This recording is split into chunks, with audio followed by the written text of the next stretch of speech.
কোথায় তুমি মদ্যপান করেছো, কোথায় জেনা করেছো, কোথায় নারী ধর্ষণ করেছো, কোথায় তুমি গেঁজা খেয়েছো, কোথায় মানুষ জবা করেছো, কোন জায়গায় বোমা মেরেছো, তুমি যা কিছু করেছো সব জমিন তোমার পক্ষে আল্লাহর সামনে কথা বলবে। বলবে না বলবে না? বলবে না বলবে না? আর আমি আর আপনি যা কিছু করেছি মনে করলে হবে না মরে গেলাম সব ভুলে যাবো, এরকমটা না।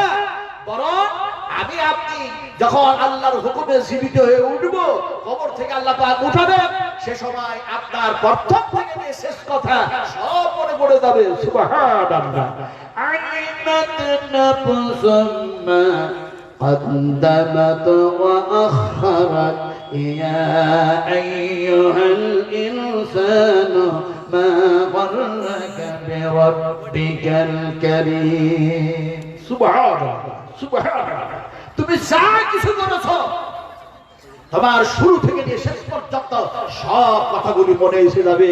সেই দিন বাঁচার কোনো উপায় থাকবে না। যারা এখনো পিছনে বসে থাকলেন তারা কি মোদি সাহেবের জোড়া ভাই নাকি? আপনারা কি শুনতে পেলেন না? আমার সভাপতি, আমাদের জালসার সভাপতি, আল্লাহ পাক যিনাকে এত বড় একটা সম্মান দান করেছেন, আর আপনারা বললেন যে হ্যাঁ আমরা নবীকে মহব্বত করি, ভালোবাসি। একটু দয়া করে আসতে পারলেন না? ওই পিছনকার মানুষগুলি আমার সোনার টুরেরা একটু সামনে এগিয়ে আসবেন না? একটু পরিবেশ ঠিক করুন, একটু উঠে আসুন, একটু উঠে আসুন। কি এক আশ্চর্য মানুষ আমার ভাইরা, একটু উঠে আসুন না। সামনকার জায়গাটা পূর্ণ করুন, উঠতে ইচ্ছা করে না।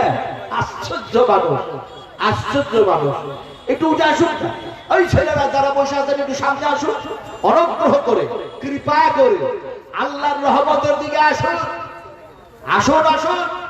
খবরদার আমরা বেয়াদবি করব না। একটা কথা বলি, ভালো করে শোনুন।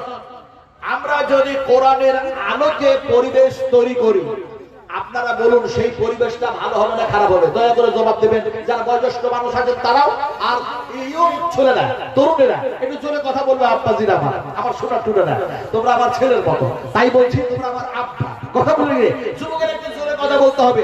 কোরআনের আলোতে যদি পরিবেশ তৈরি করি, সেই পরিবেশ ভালো হবে না খারাপ হবে? আর একটু জোরে বলতে হবে। ভালো হবে তো?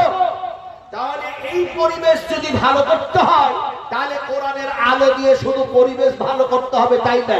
পরিবেশটা যেমন ভালো হবে, সংসার মেইনটেইন করতে গিয়ে, দেশের মানুষগুলিকে পরিচালনা করতে গিয়ে, পাড়ার মানুষগুলিকে পরিচালনা করতে গিয়ে, এক কথায় সমস্ত সবকিছু দেশকে পরিচালিত হতে গিয়ে কোরআনের আলোতে যদি পরিচালিত হয়, তাহলে সেইখানে বিশৃঙ্খলা হবে না, শৃঙ্খলা বজায় থাকবে। জোরে আলহামদুলিল্লাহ। আপনাকে এই কথাটা বুঝাবো কেমন করে? আমি বুঝাই এমনি করে। এই যুগটা হচ্ছে যান্ত্রিক সভ্যতার যুগ, এই যুগটা হচ্ছে সায়েন্সের যুগ, এই যুগটা হচ্ছে বৈজ্ঞানিকের যুগ, এই যুগটা হচ্ছে কম্পিউটারের যুগ, এই যুগটা হচ্ছে মোবাইলের যুগ, এই যুগটা হচ্ছে নেটের যুগ। এই বিংশ শতাব্দী যুগের মানুষেরা শুধু কোরআন বুঝবে না, শুধু হাদিস বুঝবে না। এখন কোরআনের আলোতে যদি পরিবেশ তৈরি করতে হয়, তাহলে একটা এক্সাম্পল দিয়ে আপনাদেরকে বুঝাই। আমরা হচ্ছে ইন্ডিয়ান মানুষ। আমরা কি ইন্ডিয়ান? একটু জোরে বলতে হবে। আমরা কি ইন্ডিয়ান? যদি না বলে তাহলে সুপ্রিম কোর্ট থেকে আইন অলরেডি পাস হয়ে গেছে। সুপ্রিম কোর্ট থেকে গভর্নমেন্ট আইন পাস করিয়ে নিয়েছে। ক্ষমতায়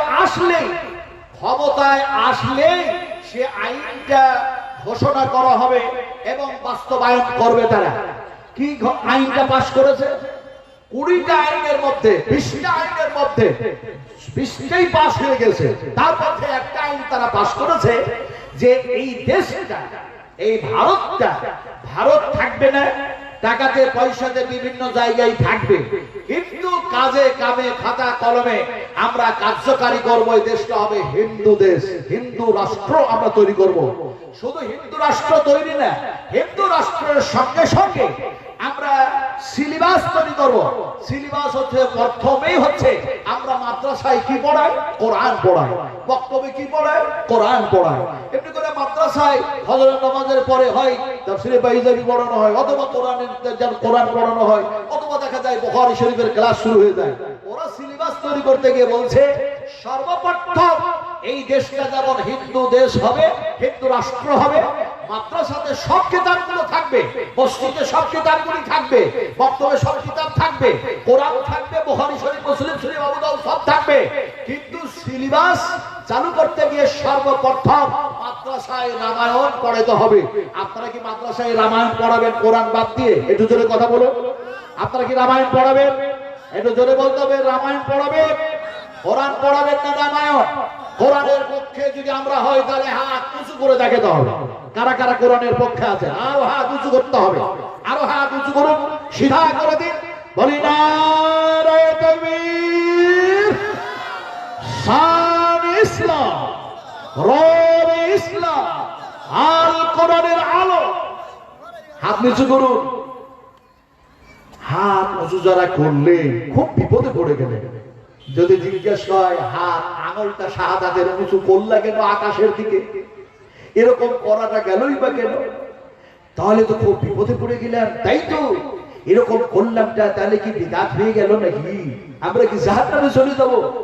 হাসাতুল বিদআত বিশ্ব নবীর জীবনের শেষ হজ, সে সময় অনেক ওয়াজ করেছিলেন, অনেক নসিহত, অনেক ওসিয়ত রাসূল আকরাম সাল্লাল্লাহু আলাইহি ওয়াসাল্লাম করেছিলেন। তার মধ্যে রাসূলের একটা কথা ছিল এরকমটা, হে আমার সাহাবায়ে কেরামেরা, আল্লাহ পাক আমাকে দিয়েছেন নবুয়ত, আমাকে দিলেন কোরআন, আমাকে দিলেন দ্বীনের দায়ী, ফলে ইসলাম দ্বীনটা তোমাদের কাছে পরিপূর্ণভাবে পৌঁছে দিতে পেরেছে কিনা? সাহাবায়ে কেরামেরা বললেন, ইয়া রাসূলুল্লাহ, আপনার এই ওসিয়ত শুনে মনে হচ্ছে আপনি আমাদের কাছে থেকে কি দূরে চলে যাবেন, আর হয়ে যাবেন।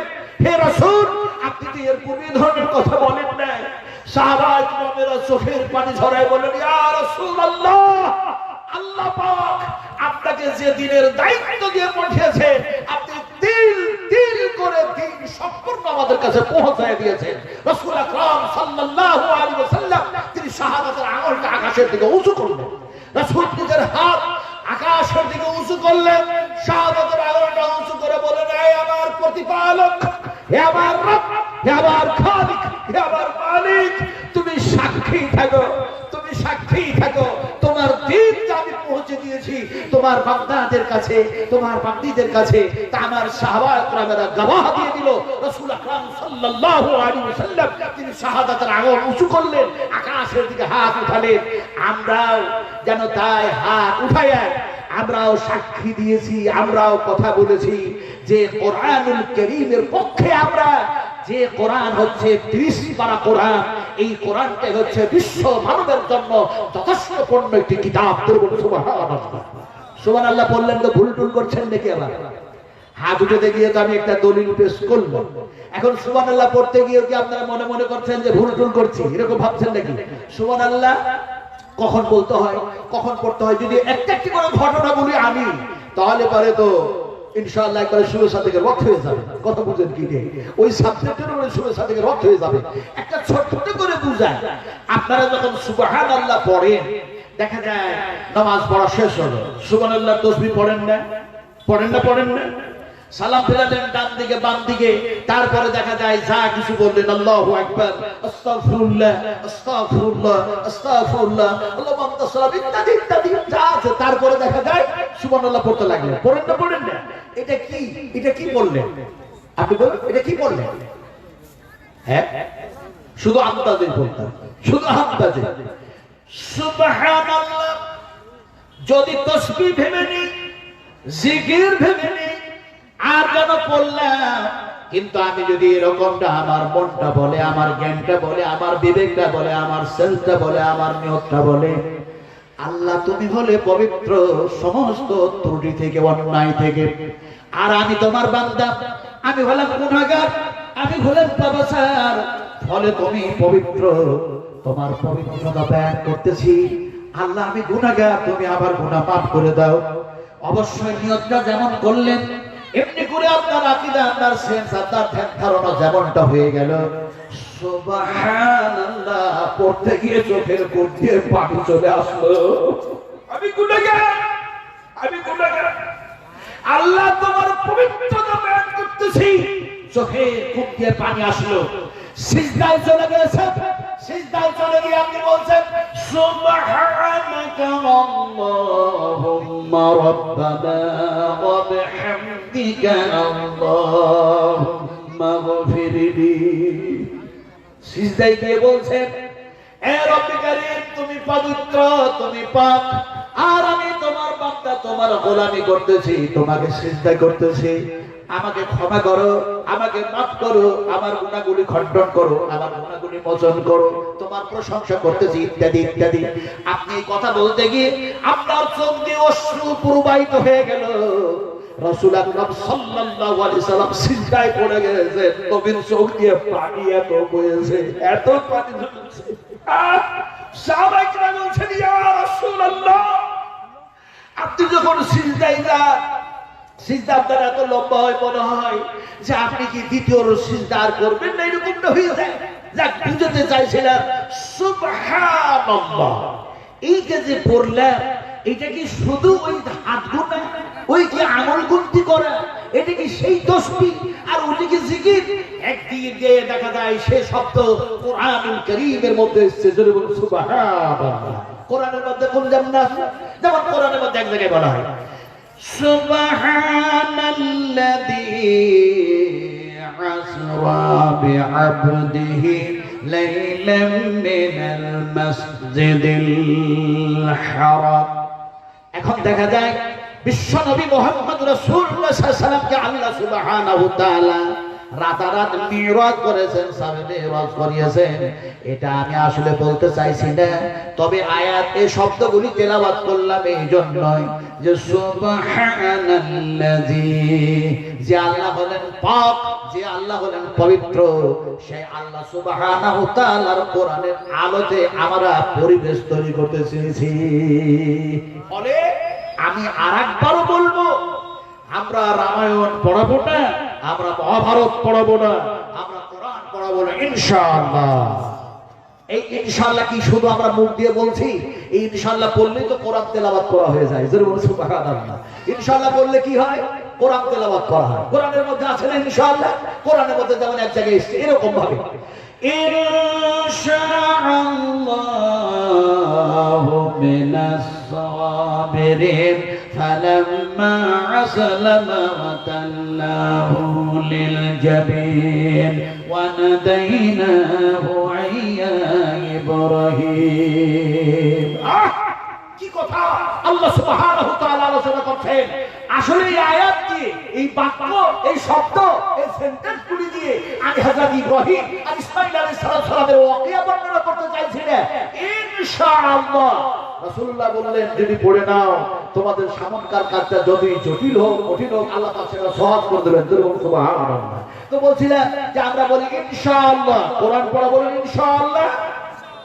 এখন কোরআনের আলোতে পরিবেশ তৈরি করবেন কিভাবে? এক্সাম্পল দিয়েছি, বলেছিলাম যে আমরা হচ্ছি ইন্ডিয়ান, আমরা হচ্ছি ভারতীয়, আমরা হচ্ছি হিন্দুস্তানি নাগরিক।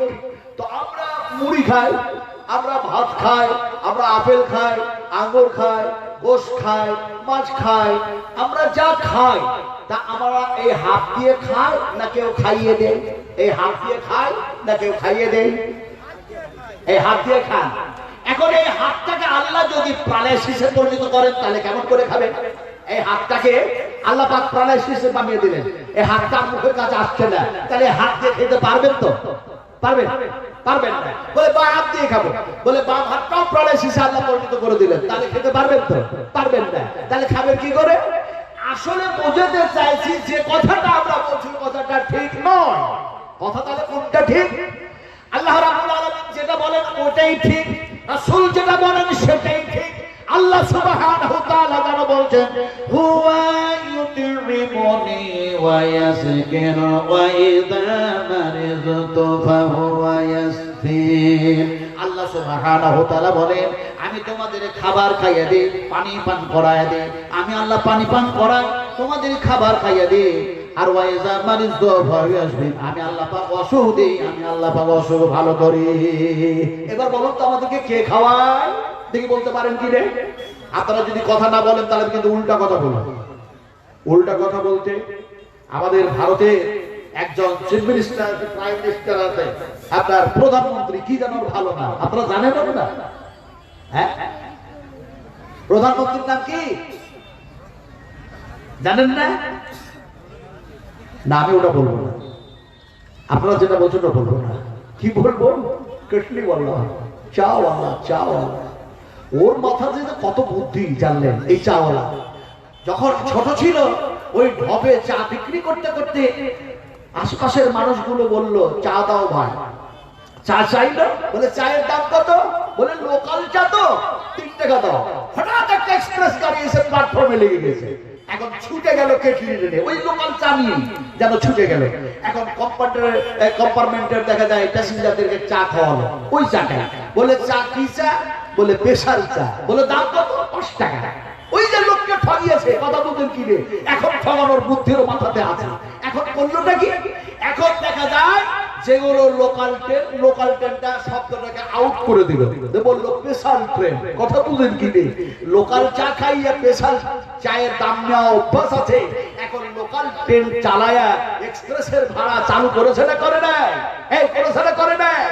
ব্যাপারটাই হচ্ছে আমাদের এই ধরনের চিফ মিনিস্টার, প্রাইম মিনিস্টারের শুধু ধোঁকাবাজি না, অনেক সময় মিথ্যা কথাও বলে না সত্য কথা বলে। এই মিথ্যা কথা বলা ভালো না সত্য কথা বলা ভালো? কথা বলছেন আপনারা কি সত্য মিথ্যা কথা বলেন নাকি? হ্যাঁ, যারা জালসা শুনতে এসেছেন আপনারা তো মিথ্যা কথা বলেন না, কখনো জীবনও বলেন না মিথ্যা কথা। আবার ভাইরা আমি বলছিলাম মিথ্যা কথা বলা ভালো না খারাপ? জবাব দিবেন না দিবেন না? যদি জবাব না দেন তাহলে দাউদ আলাইহিস সালামের কওমের লোক হবেন নাকি আপনারা? একটু জোরে কথা বলুন, সত্য কথা ভালো বলা ভালো না খারাপ? আরো জোরে বলুন কি? আর মিথ্যা কথা বলা কি? ইয়াকু কাযিবান ফাআলাইহি কাযিবুহু ওয়া ইয়াকু সাদিকান ইউসিবকুম বা'দুল্লাযী ইয়াঈদুকুম ইন্নাল্লাহা লা ইয়াহদি মান হুয়া মুশরিফুন কাযযাব। আল্লাহ রাব্বুল আলামিন বলেন, যারা সীমা লঙ্ঘনকারী হয়, সীমা অতিক্রমকারী হয়, মিথ্যাবাদী হয়, আমি আল্লাহ সুবহানাহু ওয়া তাআলা তারাকে হেদায়েত করি না। আমাদের প্রাইম মিনিস্টার বললে করোনা হবে না, হাতের তালি বাজাও, থালি বাজাও, সিটি বাজাও, বলেছে না বলে নাই? বলেছে না বলে নাই? আর আল্লাহ পাক কোরআনের মধ্যে বলেছেন, থালি যদি না বাজাতা, তালি যদি না বাজাতা, সিটি যদি না বাজাতে, তাহলে আমি আল্লাহ পাক তোমাকে কি আযাব দিয়ে যেন মুবতলা করতাম না, গ্রেফতার করতাম না। ফাআখাযাতুহুম ফাকাইফা কানা ইকাব। দুষ্টামি করবে, বদমাশি করবে আমার জমিনে, আমার তখন আইনের বাইরে জীবন চালাবা, আমি আল্লাহ ছেড়ে কথা বলবো না। অপেক্ষা করো, অবশ্যই আমি আল্লাহ বদলা অবশ্যই একদিন নেব। কথা বলতেছিলাম কোরআনের আলোতে পরিবেশ তৈরি করতে হবে, তাহলে সেই পরিবেশটা শৃঙ্খলাময় হবে, বিশৃঙ্খলা হবে না। বুঝাই এবার আমরা হলাম ইন্ডিয়ান, আমরা আল্লাহ পাক খাবার খাওয়ালেন, সেই খাবার কি পেটে থেকে যায় না? ওইগুলি নামার জন্য আল্লাহ পাক 2টা পথ তৈরি করেছেন। একটা পথের নাম ভালো করে বুঝুন, একটা পথের নাম হলো মল পথ, আর একটা পথের নাম হলো মূত্র পথ। এখন ইন্ডিয়ান ছেলে মেয়েরা দেখবেন যখন পেশাবের চাপ আসে, কেউ বলে পেশাব করব, কেউ বলে ইস্তিনজা করব, কেউ বলে হিসি করব। মডার্ন যুগ বলছে মাইনাস করব, মাইনাস করব। এখন মাইনাস করবো বলুক, আর হিসি করবো বলুক, পেশাব করবো বলুক, চাই ইস্তেঞ্জা করবো বলুক, কিন্তু ছেলে মেয়েরা ইন্ডিয়ার বেটা ছেলে হোক বেটি ছেলে হোক, গোদা বাংলায় বলে মুতবো, গোদা বাংলায় বলে মুতবো, নাকি অন্য কিছু বলেন আপনারা? গোদা বাংলায় বলে মুতবো।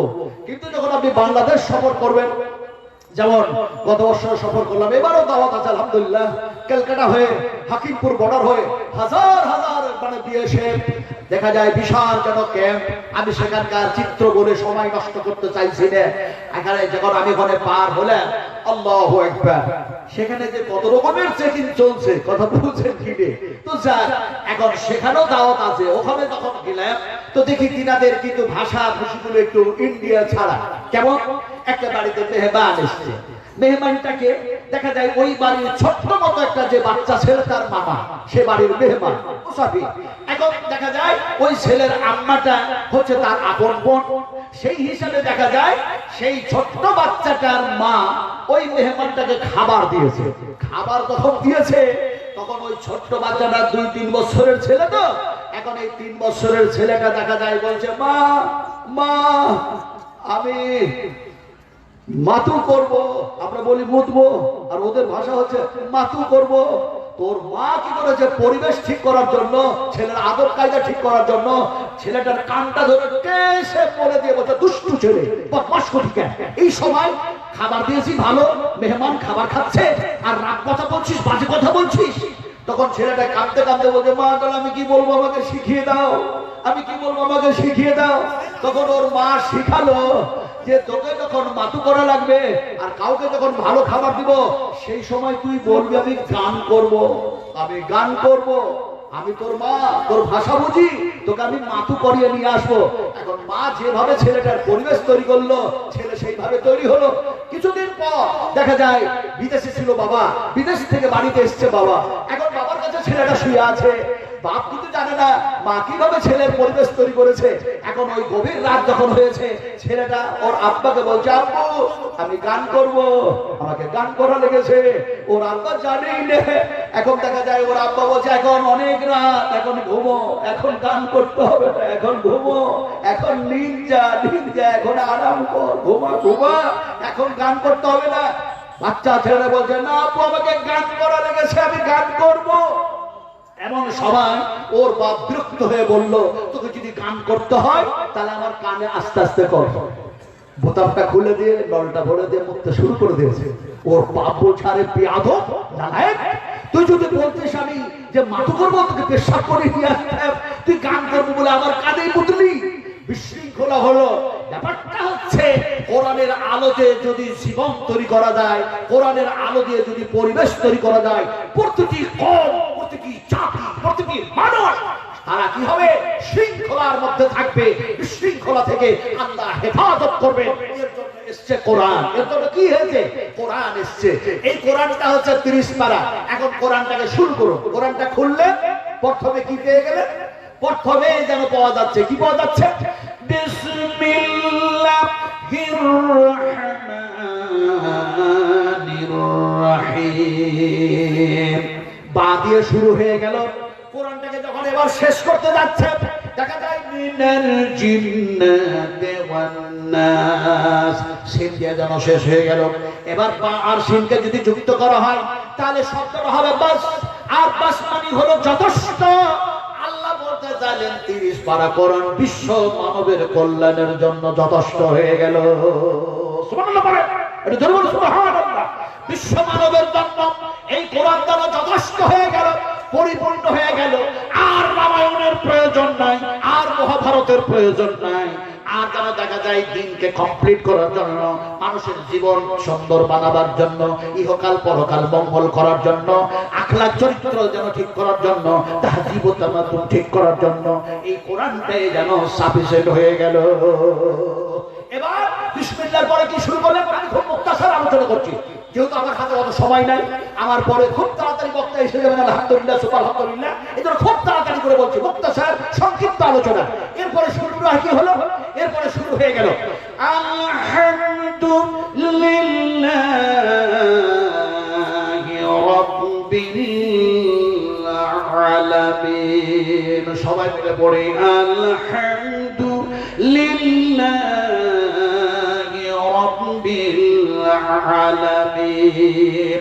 সমস্ত প্রশংসার মালিক আল্লাহ সুবহানাহু তাআলা। এখন দেখা যায় এই যে প্রশংসা শুরু হলো, এখন কি শুধু এমনি করে কোরআন তেলাওয়াত হলো? কি দিয়ে? প্রশংসা দিয়ে কোরআন তেলাওয়াত শুরু হয়ে গেল। এখানে যত হযরত এসেছেন, যত ওলামায়ে কেরাম আসবেন স্টেজে আর এসেছেন, লাউড স্পিকারে মুখ দিয়ে তারা কি বললেন? কেউ বললেন ইন্নাল হামদালিল্লাহি নাহমাদুহু ওয়া নাস্তাঈনুহু। কেউ যেন আবার বললেন আলহামদুলিল্লাহি কাফা ওয়াসসালামু ওয়াসসালাম। আবার কেউ শুরু করলেন কি দিয়ে? আলহামদুলিল্লাহি নাহমাদুহু ওয়া নাস্তাঈনুহু। একদিকে কোরআন শুরু হলো আল্লাহর প্রশংসা দিয়ে, বক্তৃতা শুরু হলো কি দিয়ে? আল্লাহর প্রশংসা দিয়ে। সুবহানাল্লাহ। এবার দেখা যায় জানাজার নামাজ শুরু করলেন, আপনি ইশরাকের নামাজ শুরু করলেন, চাষের নামাজ শুরু করলেন, তাহাজ্জুদের নামাজ শুরু করলেন, নফল নামাজ শুরু করলেন, সুন্নাত নামাজ শুরু করলেন, ফরজ নামাজ শুরু করলেন, ঈদুল ফিতরের নামাজ শুরু করলেন, ঈদুল আযহার নামাজ শুরু করলেন। নামাজ সালাতগুলি শুরু হয়ে গেল কি দিয়ে? আল্লাহর প্রশংসা দিয়ে যেন সালাত শুরু হয়ে গেল। আমি বিস্তারিত আলোচনায় যাচ্ছি না। আল্লাহ সুবহানাহু ওয়া তাআলা দেখা যায় এই কথাটাকে বিশ্লেষণ করছেন এই কোরআনের মধ্যে, যেন একটা জায়গায় এরকম ভাবে আল্লাহ পাক আলোচনা করছেন, ফালিল্লাহিল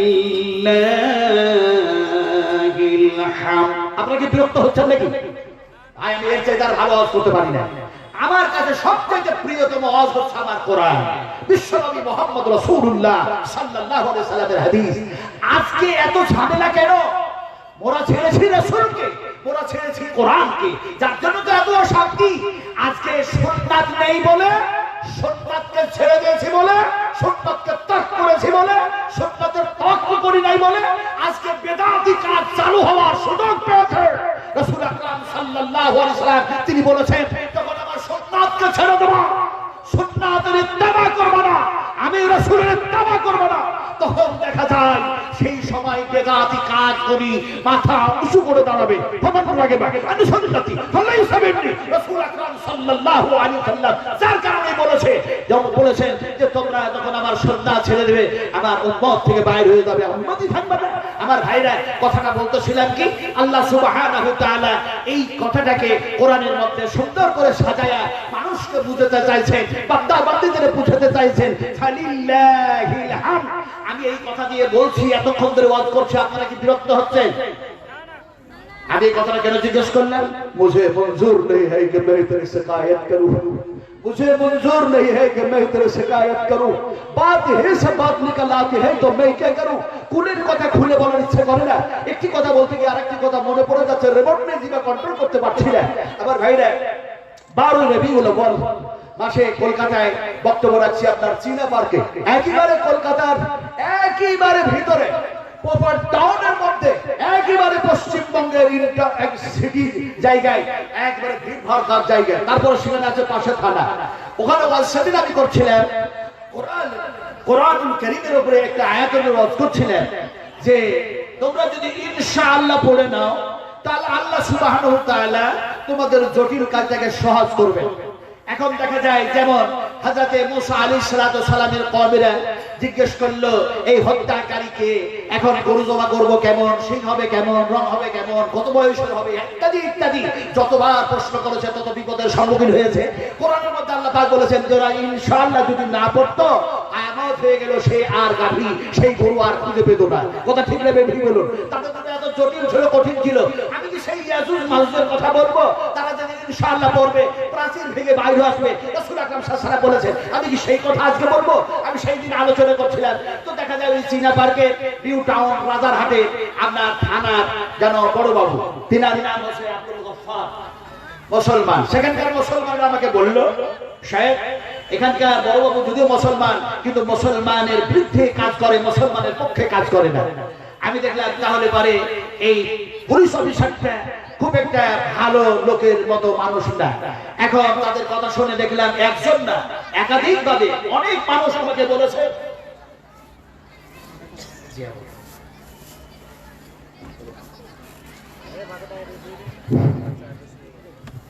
আজকে ছেলের মায়েরা মনে হয় ওয়াজ শুনতে খুব ব্যস্ত হয়ে গেছেন নাকি?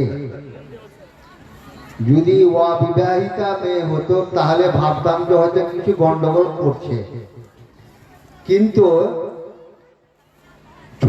9 মাসের ছেলে মেয়ে সে হারিয়ে গেছে, তার মা এখনো জানে না। এই মেয়েটা কার একটু দেখুন। একটি 6-9 মাসের মেয়ে স্টেজে আছে।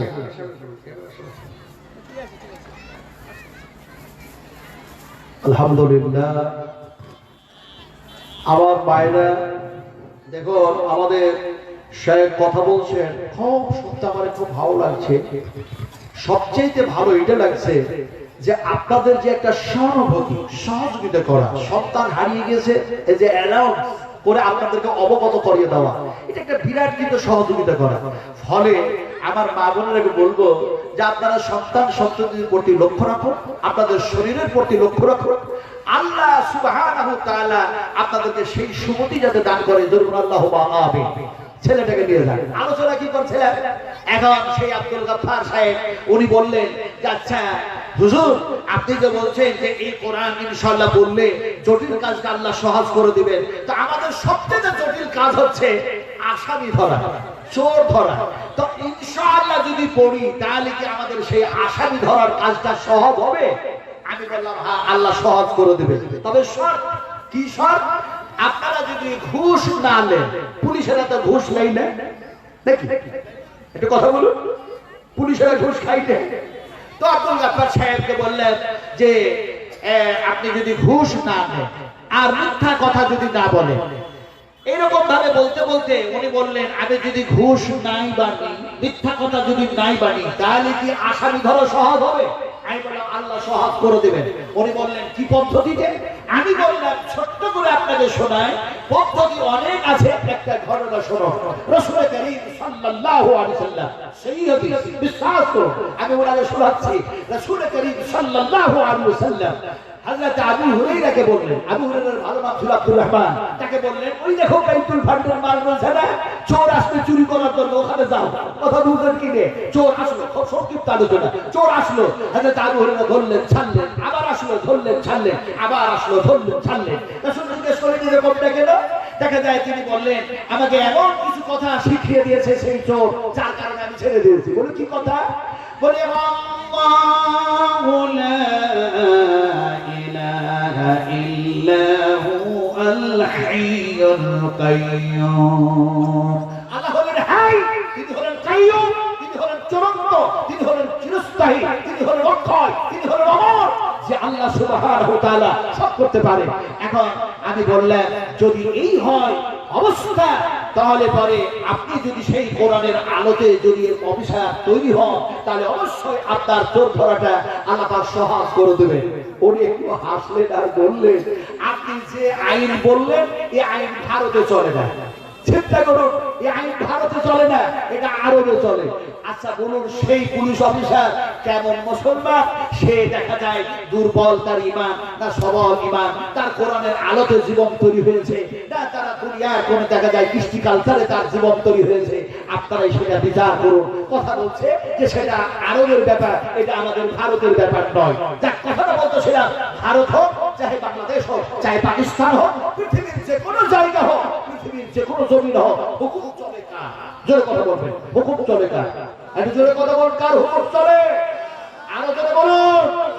আল্লাযী লাহু মুলকুস সামাওয়াতি ওয়াল আরদি ওয়া মা লাহুম।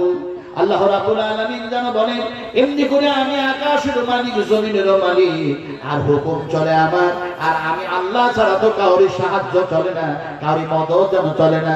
আমার চাইতে ভালো সাহায্য আর ভালো মদতগার কেউ হতেও পারে না। সুবহানাল্লাহি ওয়া বিহামদিহি সুবহানাল্লাহিল আযীম। আলোচনা করছিলাম কি যে আল্লাহ সুবহানাহু ওয়া তাআলা কোরআনের মধ্যে বিশ্লেষণ করছেন ফালিল্লাহিল হামদু রাব্বিস সামাওয়াতি ওয়া রাব্বিল আরদি রাব্বিল আলামিন ওয়া লাহুল কিবরিয়াউ ফিস সামাওয়াতি ওয়াল আরদি ওয়া হুয়াল আযীজুল হাকীম। আমার সাথে সাথে আপনারা এই দিকে লক্ষ্য করুন, কোরআনের দিকে আলোচনা করছি। আপনারা যদি কোরআন থেকে গাফেল হন, এই আলোচনা থেকে যদি গাফেল হন, মনটাকে যদি অন্যদিকে করেন, তাহলে আমাকে মুসলিম শরীফের একটা হাদিস বয়ান করতে হয়। হাদিসটার রাবী হচ্ছেন হযরত আব্দুল্লাহ বিন হুযায়ফা। তিনি বলছেন হযরত আবু বকর সিদ্দিককে, ইয়া আবু বকর আমি তো মুনাফিক হয়ে গেছি, আমি মুনাফিক হয়ে গেছি, আমি মুনাফিক হয়ে গেছি। হযরত আবু বকর সিদ্দিক বললেন কেন মুনাফিক হলেন? বলে রাসূলের সাথে যখন থাকি, আল্লাহর নবী যখন কথা বলেন, এক আল্লাহর কথা যখন শোনান, জাহান্নামের কথা শোনান, জান্নাতের কথা শোনান, কবরের কথা শোনান, আযাবের কথা শোনান, এমনি করে দেখা যায় জাহান্নামের মধ্যে ফিতনা আছে, কবরের মধ্যে ফিতনা আছে। ফিতনা বুঝেন তো? এই ফিতনা বুঝেন?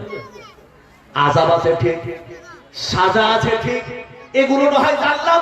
ফিতনা কি জিনিস?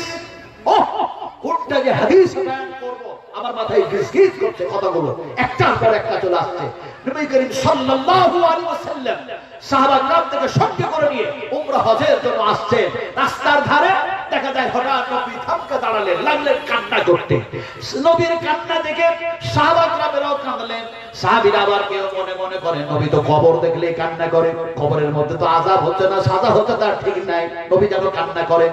এখন সাহাবীরাও কাঁদলেন, নবীও কাঁদলেন। বিশ্ব নবী দেখা যায় অনেকক্ষণ কান্না টান্না করার পর, দোয়া করার পর দেখা যায় দাঁড়িয়ে গিয়ে পানিগুলি বয়ে বয়ে পড়লো। চোখ পোছার পর রাস্তা যখন অতিক্রম শুরু করলেন, আল্লাহ নবীর সাহাবীরা জিজ্ঞেস করেন, ইয়া রাসূলুল্লাহ আপনি কবর দেখলে শুধু কান্না করেন? নবীজি দেখা যায় কান্নাকার কবর দেখলেন, থমকে যেন দাঁড়ালেন, আর এতক্ষণ ধরে আপনি দোয়া করলেন, আর দেখা যায় এমনি করে চোখের পানি ঝরালেন। কার কবর সেটা ছিল? আল্লাহ রাসূল বলল, সাহাবীরা উমরা হজের নিয়তে যেন তোমাদেরকে সঙ্গে করে নিয়ে আমি আসতেছি। রাস্তার ধারে যেই কবর দেখে আমি কান্না করতেছিলাম, এই কবরটা অন্য কাউরি ছিল না, এই কবরটা হলো আমার মা আমেনার কবর। সুবহানাল্লাহ।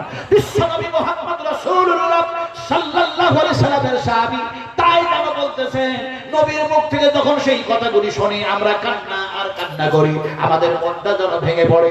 কিন্তু নবীর কাছ থেকে যখন আমরা সংসার নিয়ে লিপ্ত হয়ে যাই, বাড়ি চলে আসি, তখন তার কান্না হয় না, আর মনের মধ্যে সেই ভয় ভীতি থাকে না। আমরা লাপারওয়া আর বেপরোয়া হয়ে দুনিয়ায় মুক্ত হয়ে যাই। ফলে কি মুনাফিক হয়ে যাই নাই? মুনাফিক হয়ে যাই নাই। আবু বকর বললেন, এটা তো কোনো সময় যেন আমারও হয়ে যায়। চলো বিশ্বনবী মুহাম্মদ রাসূলুল্লাহ সাল্লাল্লাহু আলাইহি ওয়াসাল্লামের কাছে যাই। বিশ্বনবী মুহাম্মদ সাল্লাল্লাহু আলাইহি ওয়াসাল্লামের কাছে তারা গেলেন। যাওয়ার পরে যেন বলেন, ইয়া রাসূলুল্লাহ আপনি বলেছেন জাহান্নামের মধ্যে সাজা আছে, আপনি বলেছেন কবরের মধ্যে সাজা আছে, আবার আপনি বলেন ফিতনা আছে, তো ফিতনা কি জিনিস, এ থেকে বাঁচার কি উপায় আছে? আল্লাহর হাবিব বললেন, আমি মুহাম্মদ সাল্লাল্লাহু আলাইহি ওয়াসাল্লাম তোমাদেরকে কি দোয়া শিখিয়ে দিব। আল্লাহ বললেন, দোয়া কি শিখিয়ে দিব? দোয়া বুঝুন তো নাকি? খাবার খাওয়ার পরে কি দোয়া পড়ে? হ্যাঁ, কি আশ্চর্য মানুষ, কি দোয়া পড়ে? আলহামদুলিল্লাহ না কি বলছেন? হায় হায় হায় হায়, আফসোস কি বাত है। বুখারী শরীফের হাদিস, রাসূল আকরাম সাল্লাল্লাহু আলাইহি ওয়াসাল্লাম তিনি দোয়া শিখাচ্ছেন। রাসূল কোন সময় একটি খেজুর তো কোন সময় তিনটি খেজুর খেলেই যেন বিজয়। রাসূল খাবার খেলে তার দোয়া পড়বেন না, আল্লাহর প্রশংসা করবেন না। বুখারী শরীফের মধ্যে দোয়া আসলো, আলহামদুলিল্লাহি হামদান কাসীরান তাইয়িবান মুবারাকান ফি গায়রা মাগফিরান ওয়ালা মুওয়াদ্দি'ন। জীবন তৈরি হয়ে যায়, যার জন্য নবী দোয়া যেন শিখাচ্ছেন। বুখারী শরীফের মধ্যে একটা যেন এরকম অনেক হাদিসের মধ্যে একটা হাদিস আছে, হাদিসের রাবী হচ্ছে ইবনে আযম রাদিয়াল্লাহু তাআলা আনহু। তিনি বলছেন, আমি রাসূলের কাছে বসে রাসূল যেন আমার হাতটা ধরলেন, আর রাসূলের হাতটা ঠান্ডা আর খুব যেন নরম। রাসূল যেন আমাকে দোয়া শিখালেন আর বললেন যে আমার নবী আমাকে বললেন, ইবনে আযম তুমি ঘুমাবার পূর্বে যদি এই দোয়াটা পড়ে শুয়ে যাও, আমি রাসূলুল্লাহ বলছি ইসলামের ফিতরাতে তোমার মওত হবে, ইসলামের ভিত্তিতে তোমাদের মওত হবে। হযরত ইবনে আযম বলেন, ইয়া রাসূলুল্লাহ সেই দোয়াটা কি শিখায়া দিবেন না? আল্লাহ নবী শেখাতে লাগলেন, আল্লাহুম্মা নাফসি ইলাইকা ওয়াজহাতু ওয়াজহি ইলাইকা ওয়া ফাওয়াদতু আমরি ইলাইকা ওয়া আলজাতু জাহরি ইলাইকা রাগবাতান ওয়া রাহবাতান ইলাইকা লা মানযা ওয়া লা মানযা মিনকা ইল্লা ইলাইকা আল্লাহুম্মা আমানতু বিকিতাবিকাল্লাযী আনজালতা ওয়া বিনাবিয়িকাল্লাযী আরসালতা। এখন দেখা যায় বিশ্ব নবী দোয়া শিখালেন, আমরা এগুলি জানি না, শুধু জন্মের খাওয়া খেয়ে গেলাম আর চুপমের যেন ঘুমন্ত অবস্থায় ঘুমিয়ে থাকলাম, নবীর যেন সুন্নাত মানলাম না। আমার সোনার টুরারা, এই দোয়াগুলো শেখার জন্য প্রতিষ্ঠানের প্রয়োজন আছে না নাই? এই দোয়াগুলো আপনারা জানেন তো? এই জানেন তো? কুল হাল ইয়াস্তাবিল লাযীনা ইয়ালামুনা ওয়াল লাযীনা লা ইয়ালামুন। আল্লাহ পাক এর কারণেই বলেছেন শিক্ষিত মানুষ অশিক্ষিত মানুষ কখনোই সমান হয় না। ইমাম বুখারী রাহমাতুল্লাহ আলাইহি এই আয়াতের বিশ্লেষণ করতে গিয়ে আসল শিক্ষিত কারা, আসল জ্ঞানী কারা তা তিনি আলোচনা করেছেন। আমি কি আল্লাহ ইমাম তাইমিয়ার কিতাব থেকে আলোচনা করব? আমি কি নাসিরউদ্দিন আলবানীর কিতাব থেকে আলোচনা করব? আমি কি ওবায়দুল্লাহ মুবারকপুরীর কিতাব থেকে আলোচনা করব? আমি কি মাওলানা সফিউর রহমান আল মুবারকপুরীর কিতাব থেকে আলোচনা করব? আমি কি আল্লামা ইমাম জাহির রাহমাতুল্লাহ আলাইহির কিতাব থেকে আলোচনা করব? আলোচনা করতে গেলে আলোচনার শেষ নাই, শোনার শেষ নাই, কিন্তু আমলের অভাব আছে না নাই? এই কথা বলছেন না? বলছেন না? আমলের অভাব আছে না নাই? জোরে বলতে আছে না নাই? কেমন আছে এই রকমটা? রাত একটু বেশি হয়েছে তো, কেমন কিছু খেপা জন্মেছে, কিছু খেপা। রাসূলুল্লাহ বলেছেন ৭০,০০০। কত হাজার বললাম? একটু জোরে বলুন। কত হাজার? 70,000 যারা জন্মিবে তারা হচ্ছে ইহুদিদের মধ্যে, তারা হচ্ছে দাজ্জাল। 70,000 ইহুদি দাজ্জাল তৈরি হবে। আর মুসলমানদের ঈমান নষ্ট করার জন্য অত্যন্ত কৌশলের সঙ্গে তারা নানা কিছু তারা হাতিয়ার তৈরি করবে। সবচেয়ে বড় হাতিয়ার তৈরি করেছে মুসলমানদের ঈমান নষ্ট করার জন্য মোবাইল। এই যে মোবাইল দেখছেন না, এই মোবাইল দিয়ে আপনারা বলবেন মোবাইলে তো সব পাওয়া যায়, মোবাইল কেমন করে ঈমান নষ্ট করার হাতিয়ার তৈরি হলো? বুঝতে পারবেন না, এই মাথাতে আসবে না। কেমনে আসবে না? মোবাইলে কি আর সব পাওয়া যায়?